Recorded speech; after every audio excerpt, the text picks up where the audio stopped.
Magalak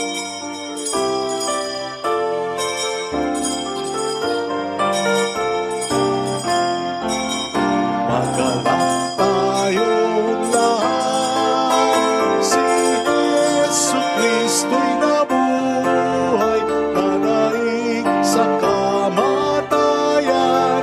Alleluia, alleluia. Panginoon nang naghirang sa tinubos niyang bayan, nagpupuring mga hinirang, masayang nagdiriwang.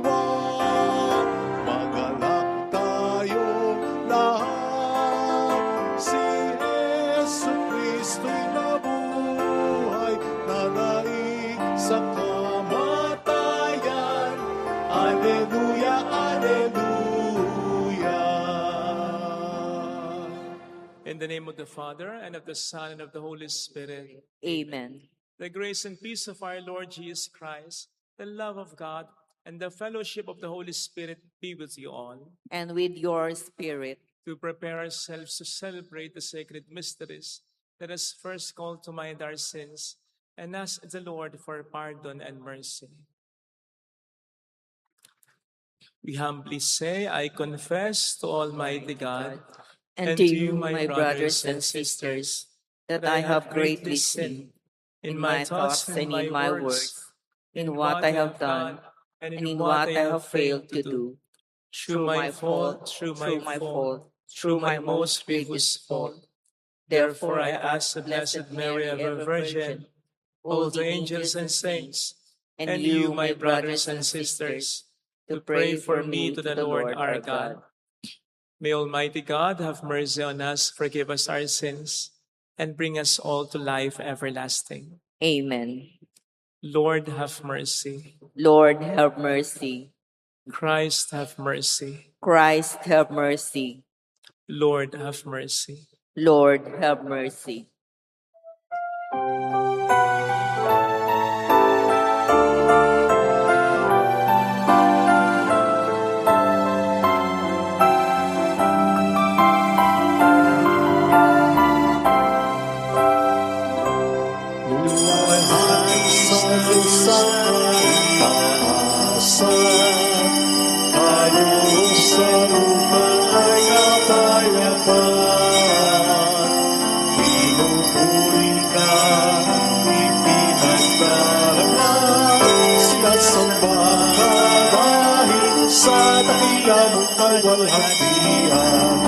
Panginoon naming Diyos sa ng langit, Amang makapangyarihan, Panginoong Jesucristo, buntong nalang ng Diyos, Kordero ng Ama.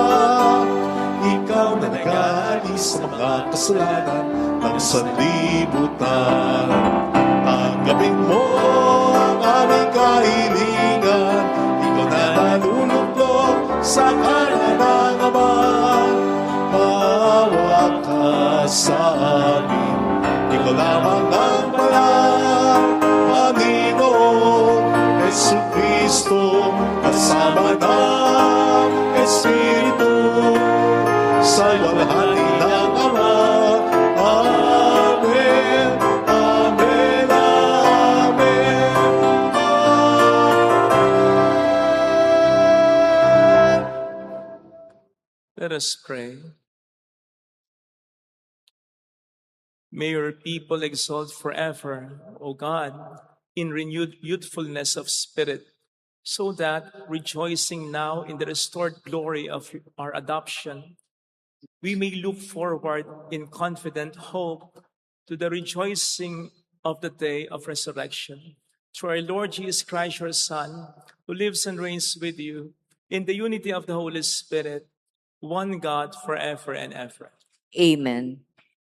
On the first reading, the greatest proof that he is indeed the Messiah of God is his resurrection from the dead.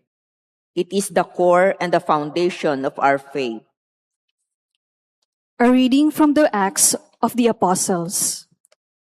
Then Peter stood up with the 11. raised his voice and proclaimed, "You who are Jews, indeed all of you staying in Jerusalem, let us be known to you and listen to my words. You who are Israelites, hear these words. Jesus the Nazarene was a man commended to you by God, with mighty deeds, wonders, and signs, which God worked through him in your midst, as you yourselves know. This man delivered up by the set plan and foreknowledge of God. You killed, using lawless men to crucify him. But God raised him up, releasing him from the throes of death, because it was impossible for him to be held by it. For David says of him, I saw the Lord ever before me. With him at my right hand, I shall not be disturbed. Therefore, my heart has been glad, and my tongue has exulted. My flesh too will dwell in hope, because you will not abandon my soul to the nether world, nor will you suffer your Holy One to see corruption. You have made known to me the paths of life. You will fill me with joy in your presence. My brothers, one can confidently say to you about the patriarch David that he died and was buried, and his tomb it is in our midst to say this day. But since he was a prophet and knew that God has sworn an oath to him that he would set one of his descendants upon his throne, he foresaw and spoke of his resurrection of Christ, that neither was he abandoned to the nether world, nor did his flesh see corruption. God raised this Jesus, of his we are all witnesses. Exalted at the right hand of God, he received the promise of the Holy Spirit from the Father and poured him forth as you see and hear. The word of the Lord. Thanks be to God. Lord, you will show us the path of life. Lord, you will show us the path of life. Keep me, O Lord, for in you I take refuge. I say to the Lord, my Lord are you. O Lord, my allotted portion and my cup, you it is who hold fast my lot. Lord, you will show us the path of life. I bless the Lord who counsels me. Even in the night, my heart exhorts me. I set the Lord ever before me. With him at my right hand, I shall not be disturbed. Lord, you will not show us the path of life. Therefore is glad and my soul rejoices. My body too abides in confidence, because you will not abandon my soul to the nether world, nor will you suffer your faithful one to undergo corruption. Lord, you will show us the path of life. You will show me the path to life, abounding joy in your presence, the delights at your right hand forever. Lord, you will show us the path of life. On the second reading, our Christian faith and hope rest on Jesus who died and rose from the dead. With such a solid foundation, we have no reason to be discouraged. A reading from the first letter of St. Peter. Beloved, if you invoke as Father him who judges impartially according to each other's works, conduct yourselves with reverence during the time of your sojourning, realizing that you were ransomed from your little futile conduct, handed by on your ancestors, not with perishable things like silver or gold, but with precious blood of Christ, as of a spotless, unblemished lamb. He was known before the foundation of the world, but revealed in the final time for you, who through him believe in God, who raised him from the dead and gave him glory, so that your faith and hope are in God. The word of the Lord. Thanks be to God.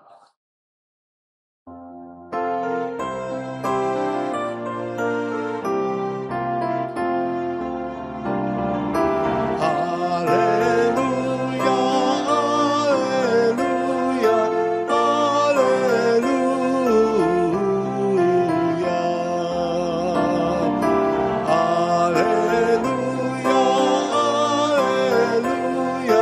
hallelujah.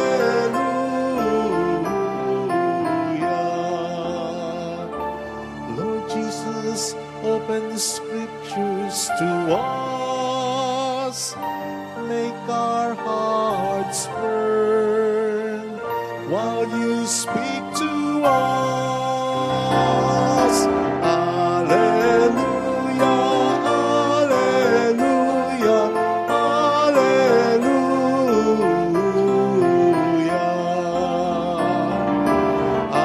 Hallelujah, hallelujah, hallelujah.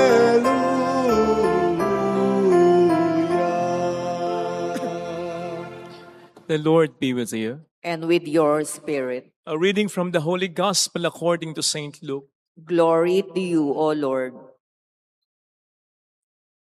That very day, the first day of the week, two of Jesus' disciples were going to a village 7 miles from Jerusalem called Emmaus. And they were conversing about all the things that had occurred. And it happened that while they were conversing and debating, Jesus himself drew near and walked with them. But their eyes were prevented from recognizing him. He asked them, "What are you discussing as you walk along?" They stopped, looking downcast.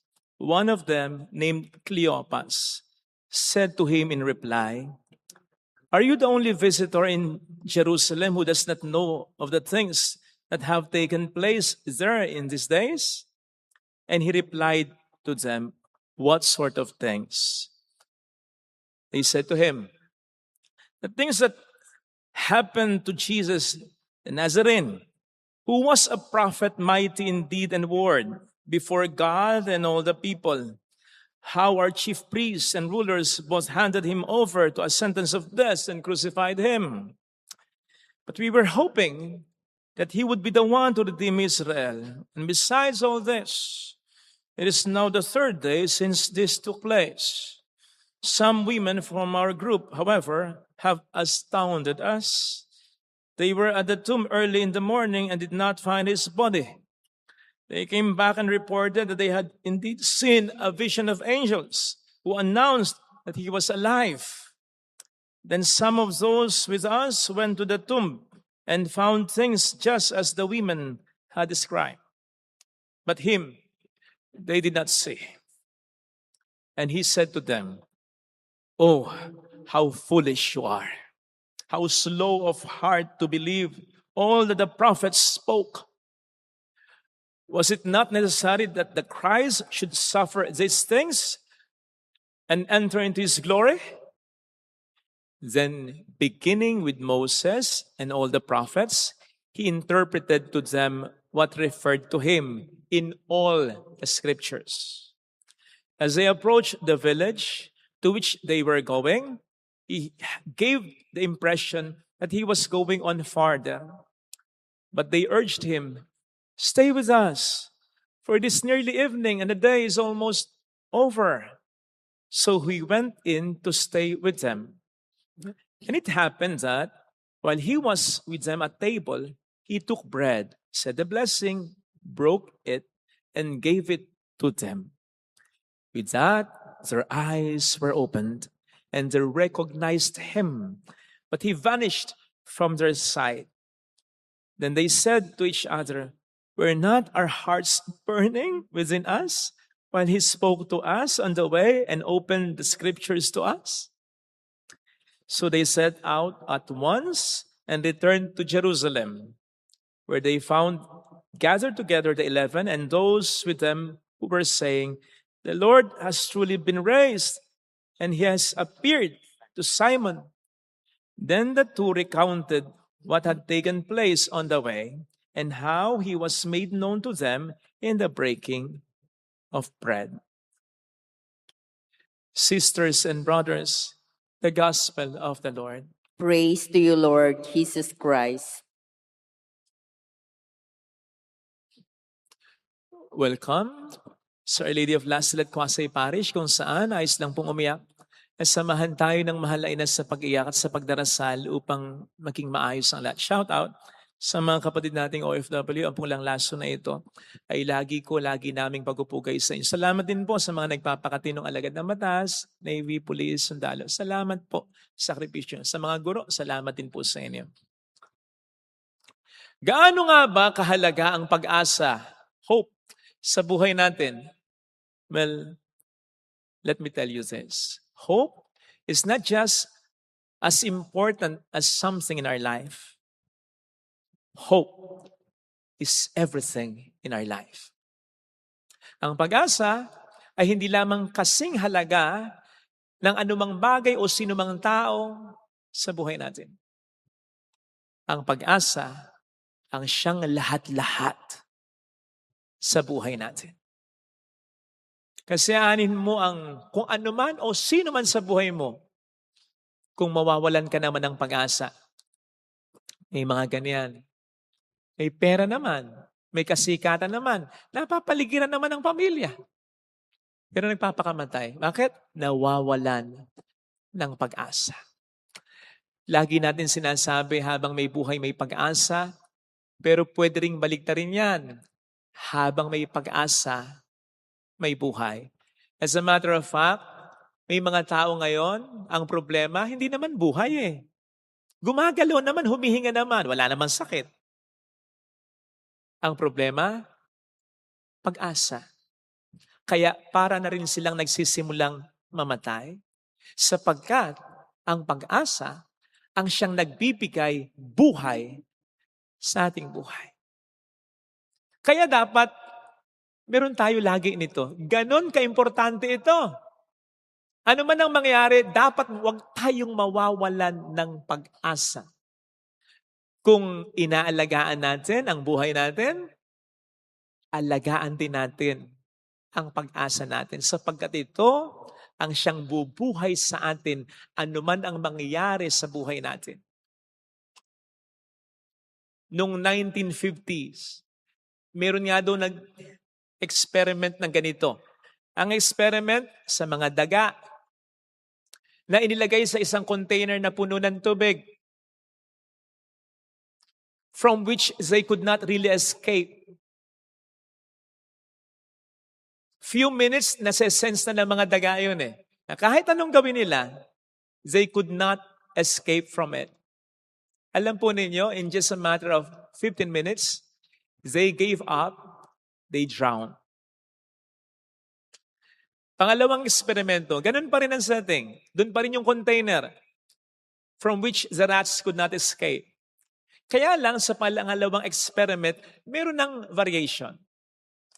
Nang makita ng mga nag-eksperimentong doktor noon na mag-give up na, malulunod na, kasi nararamdaman ng mga taga, wala na talaga ito.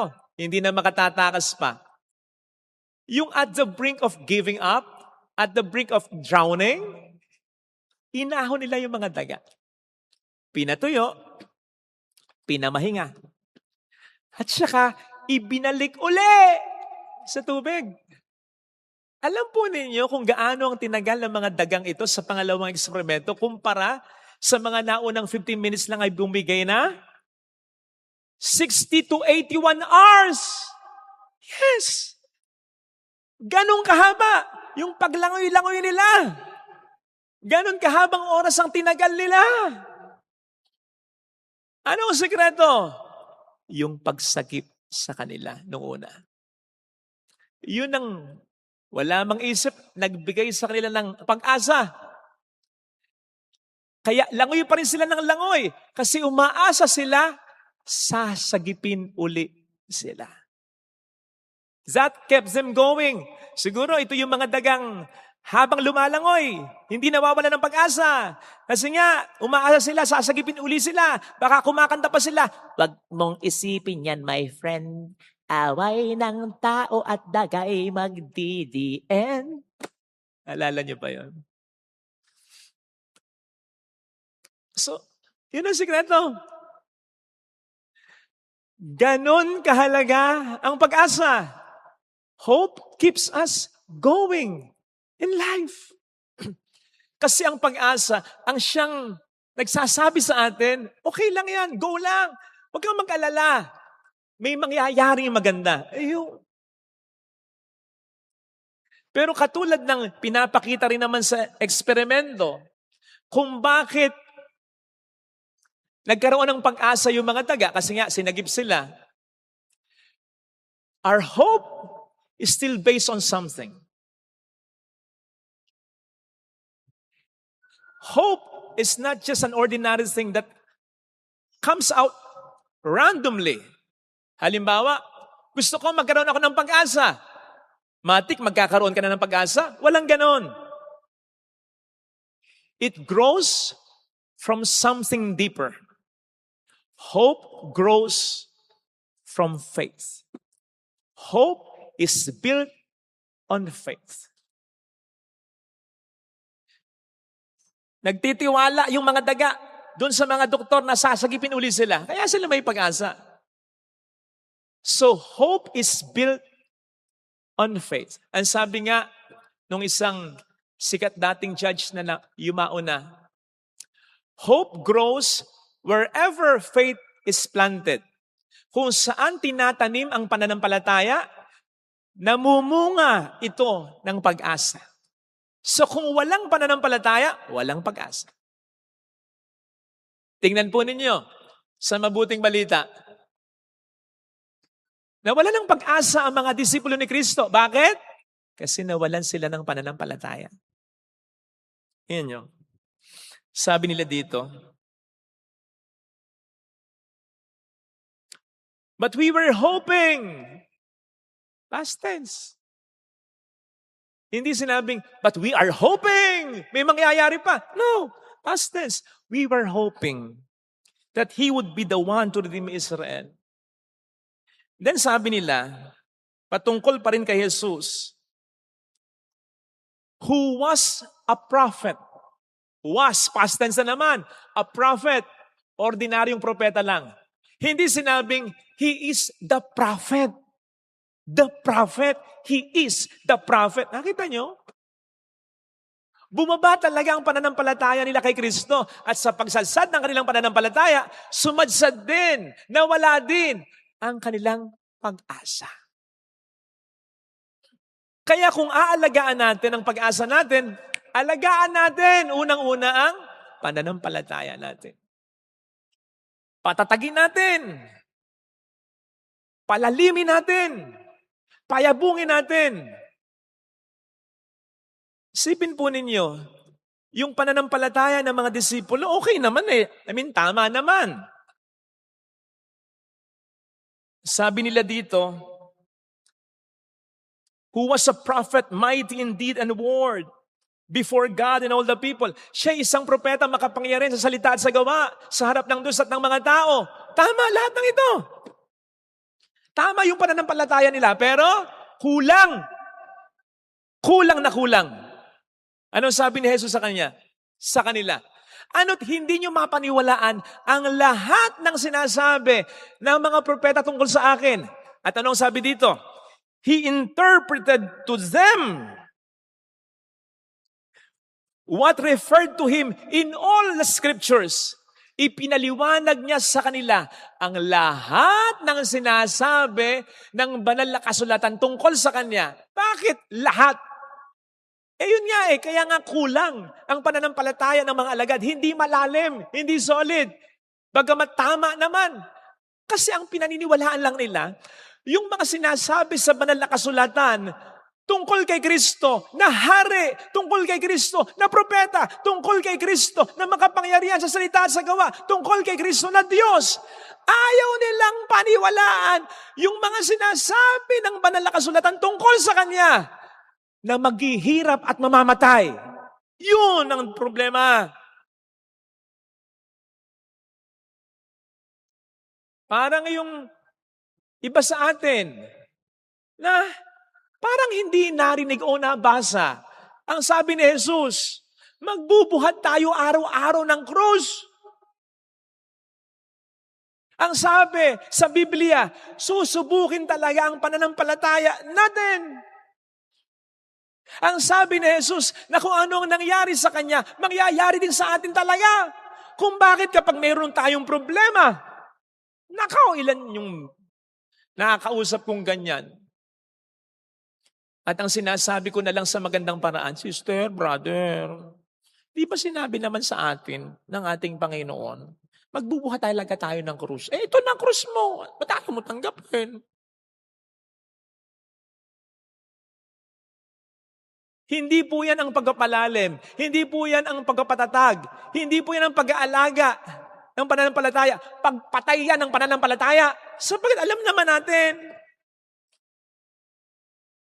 hindi mangyayari na mawawalan tayo ng problema.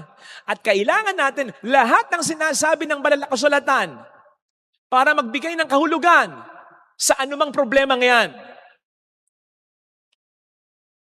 Fortunately, marami naman yung pagkakataong nakakukumbinsi ko, di ba? Talagang ganun. Ito yung krus mo. O di ba? Basta ang mahalaga, huwag kang mawala ng pag-asa. Ang banal na kasulatan, ang siyang magbibigay ng kahulugan sa anumang problema na ating naranasan. Yun ang magpapagaan ng ating pakiramdam at magpapatatag ng ating pananampalataya kasi mararamdaman at makikita natin kung paano kumikilos ang Diyos sa buhay natin.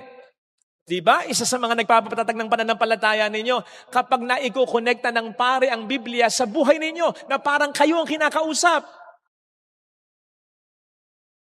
Ganon kasi ang Biblia. Buhay ito, salita ng Diyos ito eh. So napakalaki ng responsibilidad ng pare na kapag humarap sa inyo, hindi siya basta magkwento, hindi pa siya magpakyut, kundi sabihin talaga anong sinasabing mensahe. Buhay ang salita ng Diyos dapat dumating sa inyong buhay. Buhay sa inyong buhay para magkaroon kayo ng pag-asa ano man ang problema. Tingnan po ninyo, ang nangyayari sa mga disipulo, gumaan ang kanilang pakiramdam. Were not our hearts burning within us while He spoke to us? And while He explained to us the scriptures? Diba? Bakit gumaan ang kanilang pakiramdam? Inando ba ni Kristo yung paghihirap niya? In-erase ba ni Kristo sa memorya ng mga alagad niya yung naging paghihirap niya, yung naging kamatayan niya? Hindi! In fact, hindi pa siya nakikilala sa puntong ito. Hindi pa nila nakikilala si Kristo sa puntong ito. Pero magaan ang kanilang pakiramdam. Bakit? In-explain na ni Jesus sa pamamagitan ng banal na kasulatan. Yung pagkamatay ko, parte talaga ng plano ng Diyos.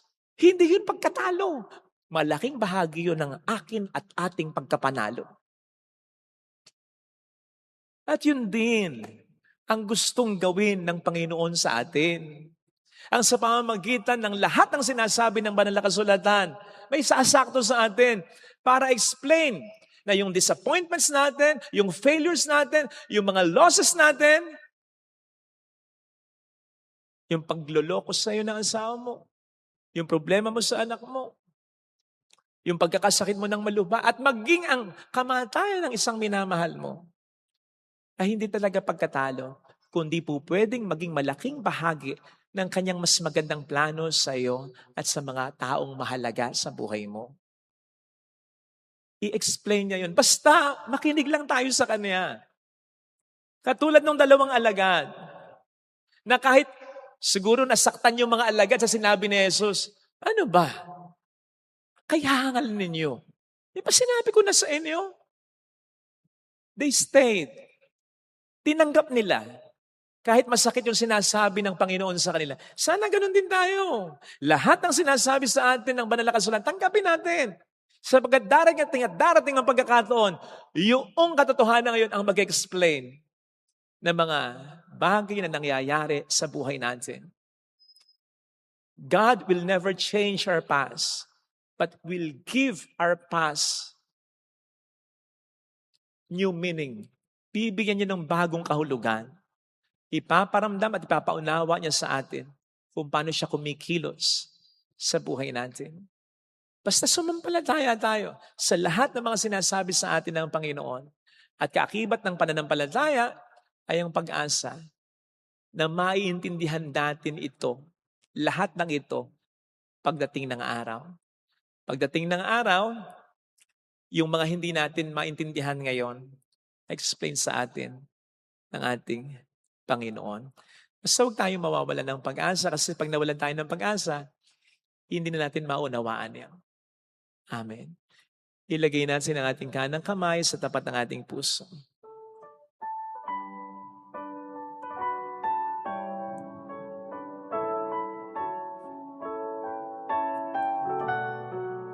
Alam kong may magagawa ang Diyos. Sabi sa Bible, He will wipe away our tears. Alam kong may papahiran niya ang mga luha mo. Alam kong may magagawa ang Diyos kasi ipapaunawa niya ang lahat sa iyo. Hindi kanya iniwan, hindi kanya pinabayaan. Wala siyang kinalaman sa mga pangit na nangyari sa buhay mo. But you will realize He was always with you. Katulad ng dalawang alagad, palayo kay Kristo, pero sila ay nilapitan ni Kristo. Alam kong diringgin ng Diyos ang samuko kasi hindi siya lalayo sa iyo. Kahit pa lumayo ka sa Kanya, hanggat nabubuhay ka, alam kong diringgin ng Diyos. Lalapit at lalapit siya sa iyo. Lalo na sa panahon na ikaw ay litong-litong. Kung ako'y magtatapat, kung ako'y sa Kanya'y maglilingkod, sa Kanya alam kong may magagawa ang Diyos. Diringgin ng Diyos ang sabi. Pumikit tayo. Panginoon, tulungan mo kong mas sumampalataya sa iyo. Sa gitna ng mga problema, alalahanin, takot na nakakaharap ko. Sapagkat ang lahat ng ito ang nagpapawala ng aking pag-asa. Nawawalan ako ng gana, natatakot akong magpatuloy sa buhay ng may ligaya, ng may saya. Alam kong ayaw mong maranasan ko ito. Alam kong hindi mo rin gusto ang mga problema sa buhay ko. Pero alam kong tutulungan mo ako na malampasan ang lahat ng ito. At darating ang pagkakataon, maunawaan ko rin kung bakit ganito, kung bakit ganon. Tutulungan mo ko, Panginoon. Alleluia! Purihin ang Diyos. Alleluia! Pasalamatan siya. Siya ay muling babalik sa atin. Hindi Kanya iiwan. Hindi Kanya pababayaan. Paniwalaan mo yan. Alleluia! Tama, naintindihan ko. Gusto mong maintindihan. Pero sadyang komplikado. Sadyang sangasangan na. Sadyang napakarami na involved na mga tao. Basta ang mahalaga, naiintindihan ng Diyos para sa iyo. Mayroong magandang mangyayari sa iyo. Higit pa sa inaasahan. Sapagkat mahal ka ng Diyos, pakatandaan. Kung lalapit ka kay Jesus, maaaring matagal, maaaring maging mahirap, pero magiging maayos din ang lahat. Mayroong magandang mangyayari sa iyo.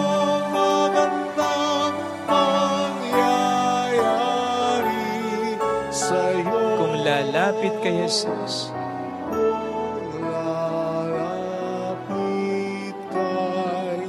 kay Jesus. Papuri sa Ama at sa Anak sa Espiritu Santo.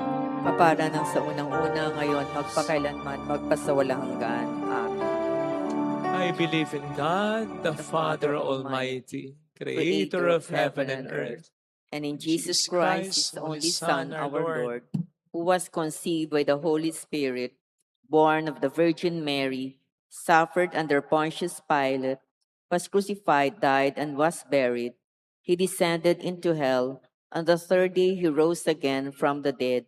He ascended into heaven and is seated at the right hand of God the Father Almighty. From there he will come to judge the living and the dead. I believe in the Holy Spirit, the Holy Catholic Church, the communion of saints, the forgiveness of sins, the resurrection of the body, and life everlasting. Amen. Brothers and sisters, as we journey together towards the fulfillment of God's kingdom, let us remember that Jesus walks with us, accompanies us, and cares for us. Mindful of this, let us say, "Stay with us, Lord." Stay with us, O Lord. Bless our church and civil leaders, that they may tirelessly accompany and serve people entrusted to their care, especially the poor, the outcast, and those who have no voice in society. We pray. Stay with us, O Lord. Be with those who are burdened with doubt and discouragement, and those who undergo crisis. We pray. Stay with us, O Lord. Bless the efforts of all those who work in accompanying people in all walks of life, spiritual directors, psychologists, teachers, coaches, mentors, and the like. May you give them enough strength to carry out their mission. We pray. Stay with us, O Lord. In the evening of our life, when our days are coming to a close, comfort us with your merciful love. Look not on our sins, but remember your fatherly care for us. We pray. Stay with us, O Lord. May we recognize Jesus' presence in our midst, in our breaking of the bread, and in our listening to his words. In our Eucharistic celebration, we pray. Stay with us, O Lord. Let us pray for the urgent concerns of our community and our personal intentions. We pray. Stay with us, O Lord.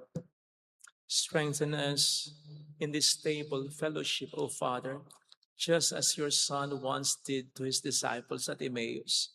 We ask this through the same Christ, our Lord. Amen. Offertory.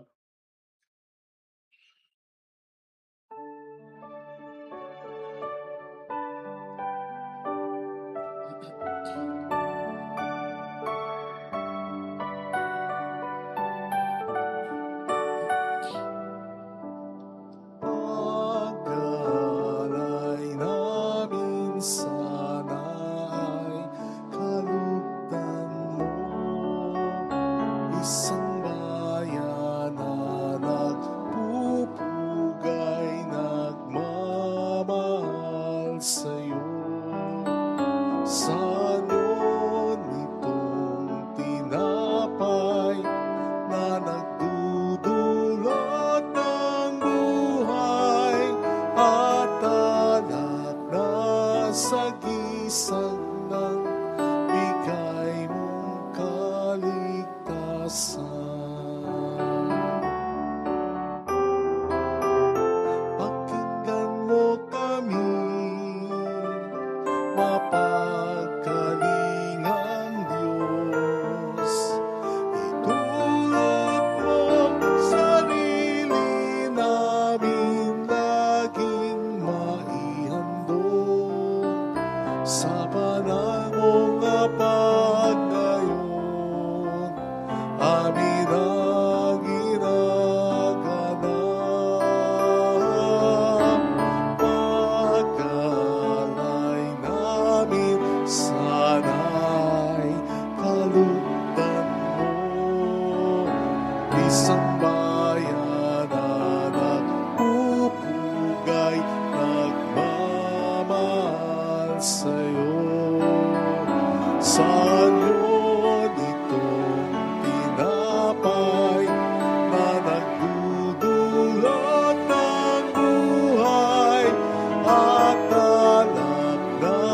sagisag ng bigay mong kaligtasan.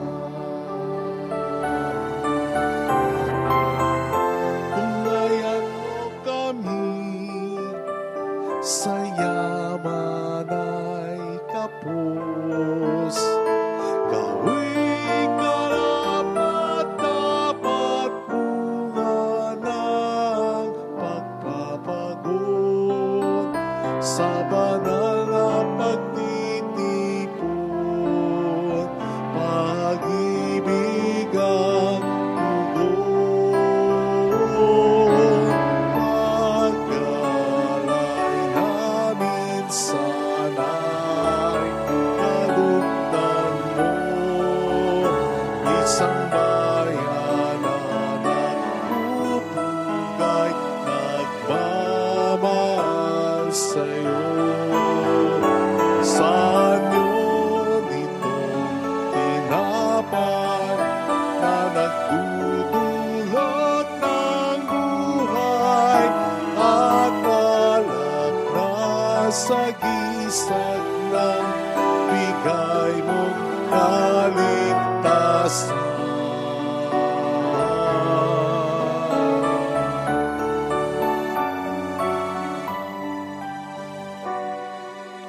Sarili mong pag-aalay ngayon'y inaalala habang naghihintay kami sa'yo.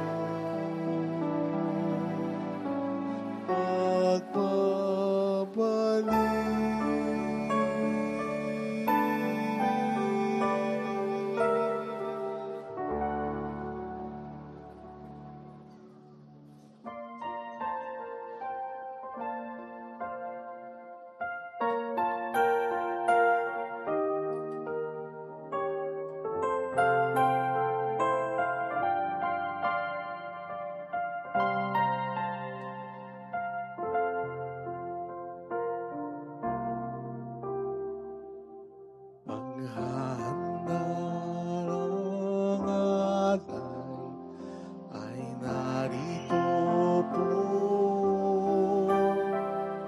Ang alak at tinapay dala sa altar mo.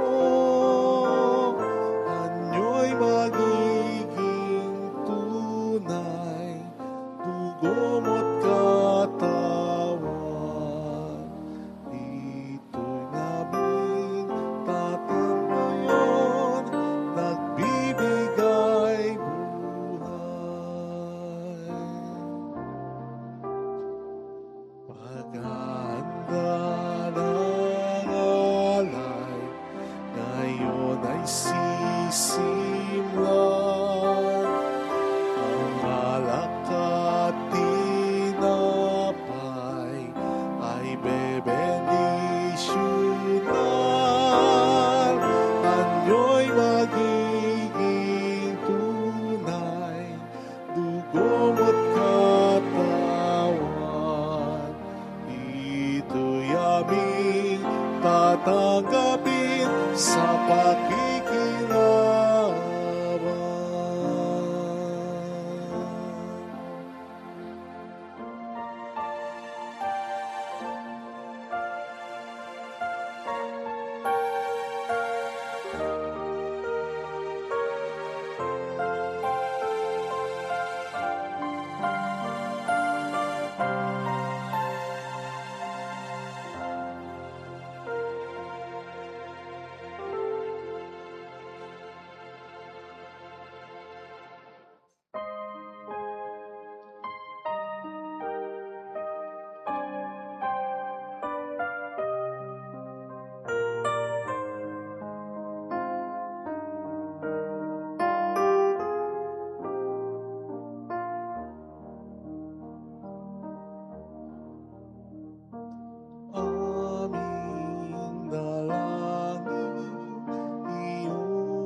sa iyong mga kamay. Pinupuri ka namin, aming Ama. Nang dalisay mong pag-ibig ay aming nadama. Pinupuri ka namin, aming Ama. Nawa'y pagpalain sa biyayang dalang. Pray, sisters and brothers, that our sacrifice may become acceptable to God, the Almighty Father. May the Lord accept the sacrifice at your hands for the praise and glory of his name, for our good and the good of all his holy church. Receive, O Lord, we pray, these offerings of your exultant church. And as you have given her cause for such great gladness, grant also that the gifts we bring may bear fruit in perpetual happiness. Through Christ our Lord. Amen. The Lord be with you. And with your Lift spirit, up your hearts. we lift them up to the Let Lord. us give thanks to the Lord our God. It is right and just, It is truly right and just, our duty and our salvation at all times, to acclaim you, O Lord, but in this time, above all, to laud you, yet more gloriously, when Christ our Passover has been sacrificed. Through him the children of light rise to eternal life, and the halls of the heavenly kingdom are thrown open to the faithful. For his death is a ransom from death, and in his rising the life of all has risen. Therefore, overcome with paschal joy, every land, every people exalts in your praise, and even the heavenly powers with angelic hosts sing together the unending hymn of your glory as they acclaim. Holy, holy, holy Lord God of hosts. Heaven and earth are full of your glory. Hosanna in the highest. Blessed is he who comes in the name of the Lord. Hosanna in the highest.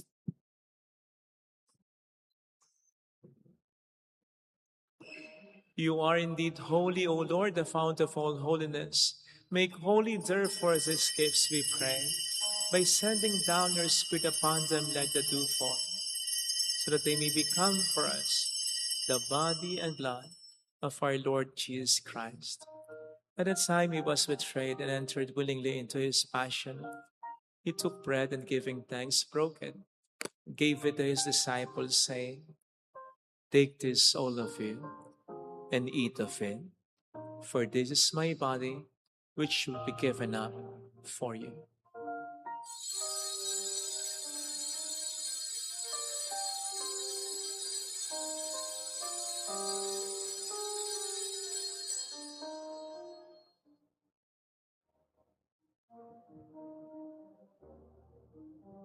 In a similar way, when supper was ended, he took the chalice and once more giving thanks, gave it to his disciples, saying, "Take this, all of you, and drink from it. For this is a chalice of my blood, the blood of the new and eternal covenant, which will be poured out for you and for many, for the forgiveness of sins. Do this in memory of me."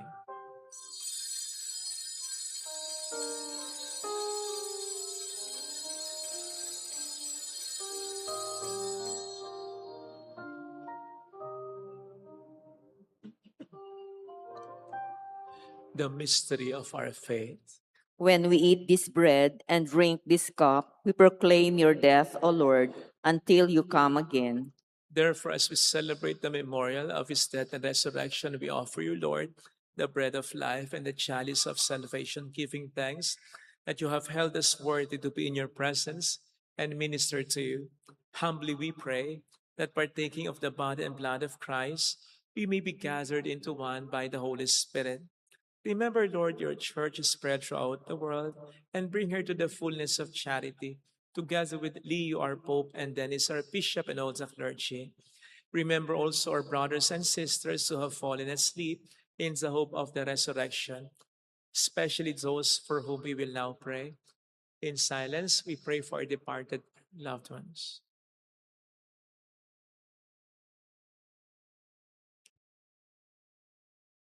and all who have died in your mercy.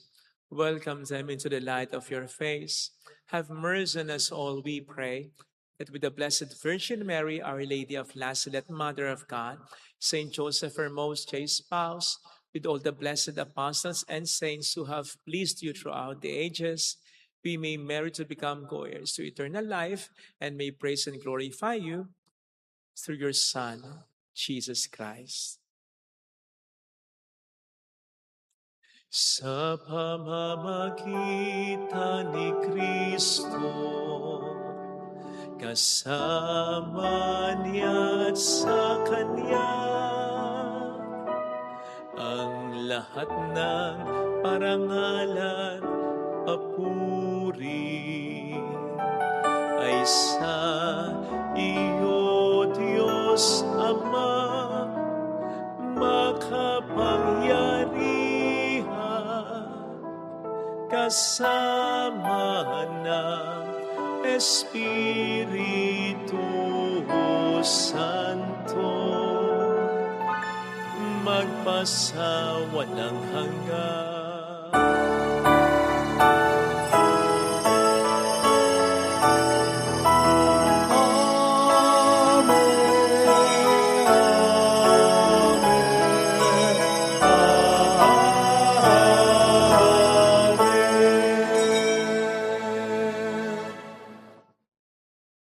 At the Savior's command and formed by divine teaching, we dare to say,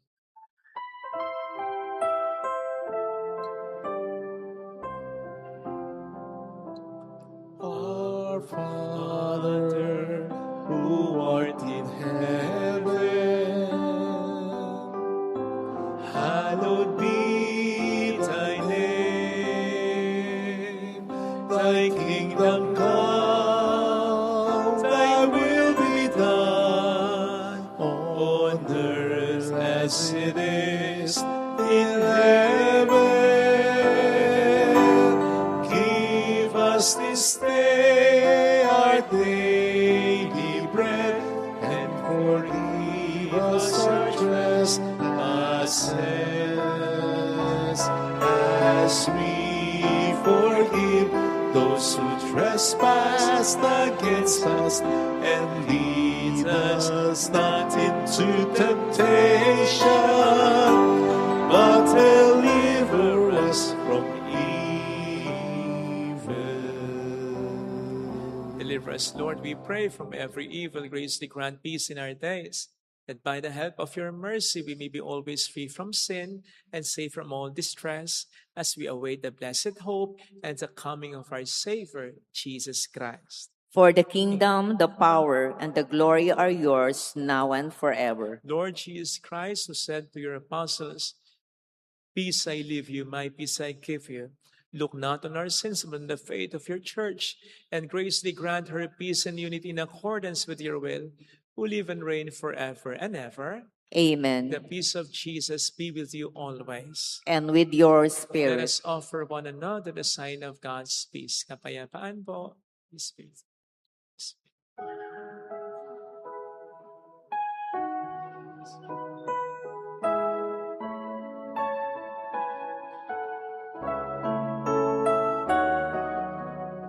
Lamb of God, you take away the sins of the world. Have mercy, have mercy on us. Lamb of God, you take away the sins of the world.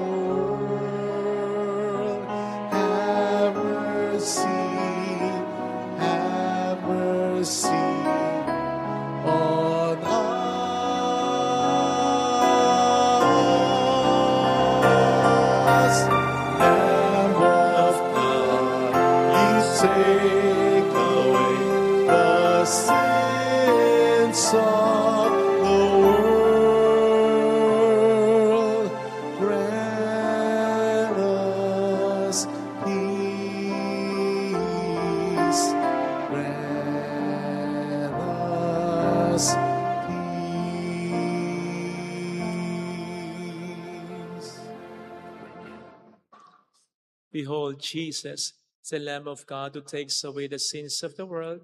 Happy are those invited to receive him. Lord, I am not worthy that you should enter under my roof, but only say the word, and my soul shall be healed.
Panalangin para sa espiritual na pakikinabang.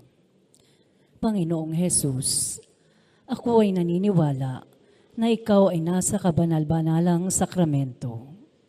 Iniibig kita ng higit sa lahat at ninanasa kong tanggapin ka sa aking kaluluwa. Sapagkat sa mga sandaling ito, hindi kita matatanggap sa sakramento. Tumuloy ka sa espiritu sa aking puso. Niyayakap kita na parabang naririto ka na. Inaalay ko ng buong buo ang aking sarili sa iyo. Huwag mong hayaang mawalay ako sa iyo. Amen.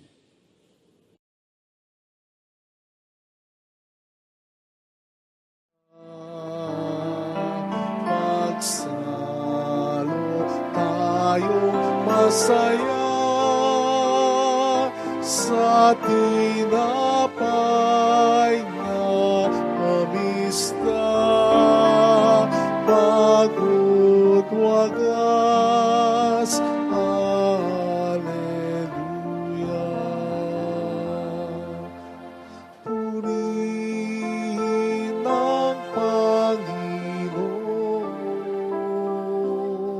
sa kanyang kabutihan. Pag-ibig niya'y tunay, laging tapat kailanman. Si Kristo'y nihain na, pamaskong maamong tupa. Magsalo tayong masaya sa tinapay na mamista, bago't wagas. Alleluia. Ang taga-Israel,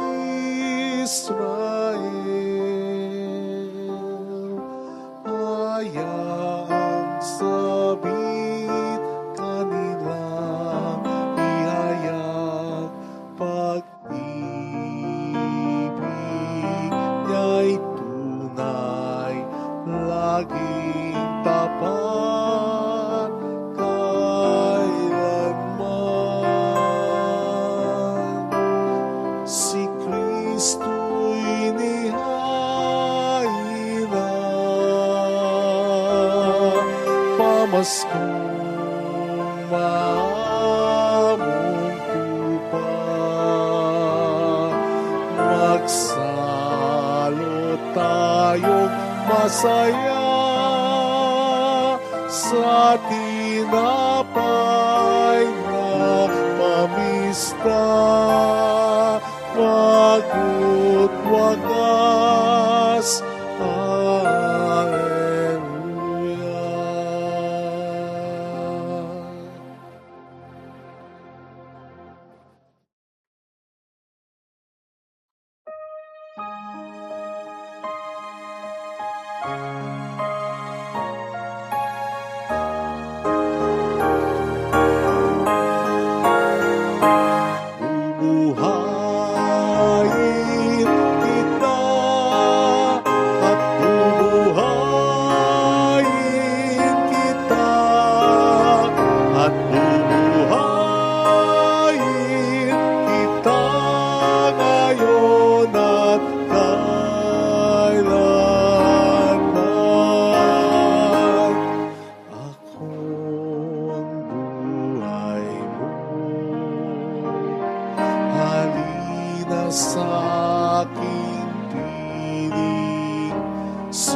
akin hindi mauuhaw magpakailanman. Bubuhayin kita at bubuhayin kita at bubuhayin kita ngayon at kailanman. Pagkaingan ito ay aking buhay. Sa lahat ng tao'y nalalan upang sila'y mabuhay magpakailanman. Bubuhayin kita at bubuhayin kita at bubuhayin kita ngayon at kailanman. Ako ang muling pagkabuhay. Ako ang buhay. Sino mang manalig sa akin, kahit siya'y lumanaw, muling mabubuhay. Bubuhayin kita at bubuhayin kita at bubuhayin kita ngayon at kailanman. Ako'y nanalig sa'yo, Panginoon ng buhay. Ikaw ang Kristo, anak ng Diyos, sa amin sumasakop upang kami mabuhay. Bubuhayin kita at bubuhayin kita at bubuhayin kita ngayon at kailanman.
Let us pray.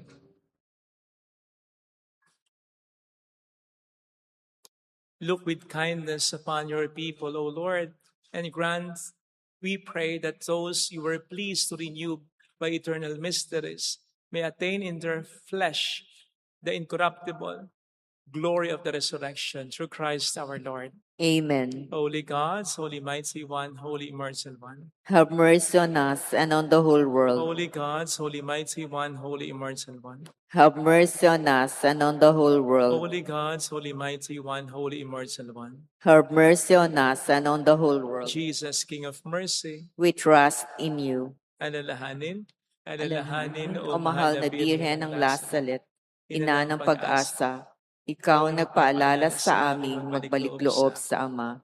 Ito ang nagpapatunay na ang kagandahang loob mo'y nanatiling pusilak. Sa pag-aaruga mo sa amin, tungkulin mo'y tinupad. Sa paanan ni Kristo'y tinuring mo kaming mga tunay mo anak. Kaya ninais mong ni Isay huwag mapahamak. Maging sa iyong walang tigil na pananalangin, pati luhay pumatak. Huwag namang mawala ng saysay ang iyong paghihirap. Hiling nawa namin sa iyo o aming inang liyag, na matapos ang pakikibaka namin sa mundong ito at sa pananatili naming tapat kay Kristo, sa kapurihan mo'y makibahagi kaming ganap, upang kung nasaan ka ngayon ay maparoon din kaming lahat, at ang kaganapan ng palwalhatian ng Diyos Amay tuluyang matupad. Siya nawa. Mahal na Birhen ng Lasalet, tagapagkasundo ng mga makasalanan. Ipanalangin mong walang patid kaming mga dumudulog sa iyo. Marami pong salamat sa inyong pakikisa sa mga tulong po na binibigay ninyo na nagiging dahilan para makatulong din po tayo sa iba. Salamat po sa inyong lahat. The Lord be with you. And with your And may spirit. Almighty God bless you and our loved ones in the name of the Father and of the Son and of the Holy Spirit. Amen. The Mass is ended. Go in the peace and love of Jesus Christ. Thanks be to God. Salamat din po.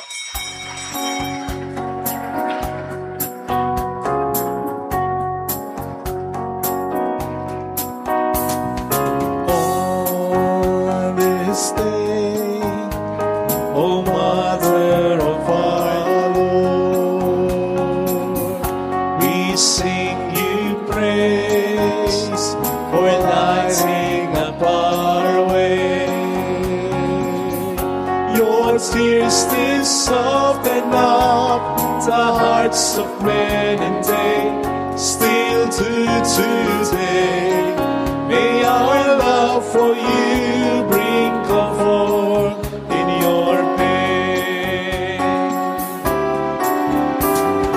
On this day, O Mother of our Lord,